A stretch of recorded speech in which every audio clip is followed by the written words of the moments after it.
ज्यादा दिन नहीं बीते जब राहुल गांधी ने कहा था कि हमारी लड़ाई इंडियन स्टेट से है। इस मामले को लेकर राहुल गांधी के खिलाफ कई मुकदमे दर्ज किए गए।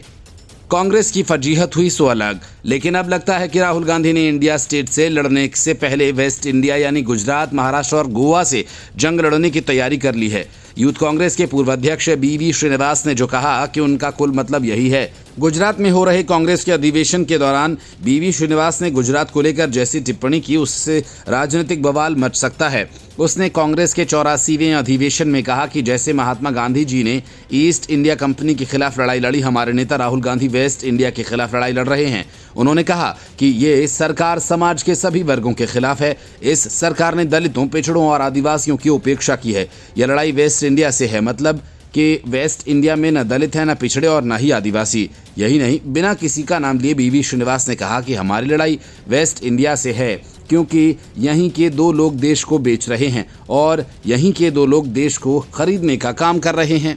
उन्होंने कहा कि राहुल गांधी ने संविधान को बचाने की लड़ाई लड़ी। ये सरकार संसद से सड़क तक म्यूट वाली है। संसद में लोगों को चुनकर भेजा गया है कि उनकी आवाज उठाएं, लेकिन उनका माइक बंद कर दिया जाता है। कांग्रेस अधिवेशन के सेशन को संबोधित करने वालों में राहुल गांधी, रणदीप सुरजेवाला, इमरान प्रतापगढ़ी, उदित राज, कन्हैया कुमार जैसे नेता शामिल रहे। इस मौके पर राहुल गांधी ने फिर से दोहराया कि कांग्रेस सत्ता में आएगी तो आरक्षण की 50% की लिमिट को तोड़ दिया जाएगा। मतलब ये कि राहुल गांधी सबसे पहले संविधान को बदलेंगे, क्योंकि संविधान ने आरक्षण की सीमा तय कर रखी है। राहुल गांधी ने कहा कि हम आरक्षण की 50% की सीमा को तोड़ देंगे।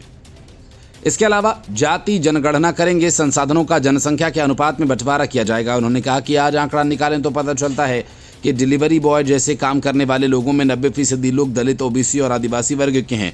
आखिर ऐसा क्यों हो रहा है? उन्होंने कहा कि हमने तेलंगाना में जाति जनगणना कराई है और उसके आंकड़े तस्वीर साफ करते हैं। राहुल गांधी ने इस दौरान ये भी कहा कि अंबानी और अडानी के मैनेजमेंट में आखिर दलित, ओबीसी और आदिवासी वर्ग के लोग क्यों नहीं है? मतलब साफ है, कांग्रेस के अधिवेशन से ऐसा कुछ निकलकर सामने आने वाला है जिससे वो ये संदेश भेजेंगे कि कांग्रेस अब गंभीर सियासत करना चाहती है। अब तक जो तस्वीर उभर कर सामने आई है, कांग्रेस पहले ही की तरह अंबानी और अडानी, मोदी, शाह के खिलाफ नकारात्मक राजनीति करती रहेगी। इसी अधिवेशन में शशि थरूर ने कांग्रेस और खासतौर से राहुल गांधी से सकारात्मक राजनीति करने का सुझाव दिया था। Bureau report, news of India.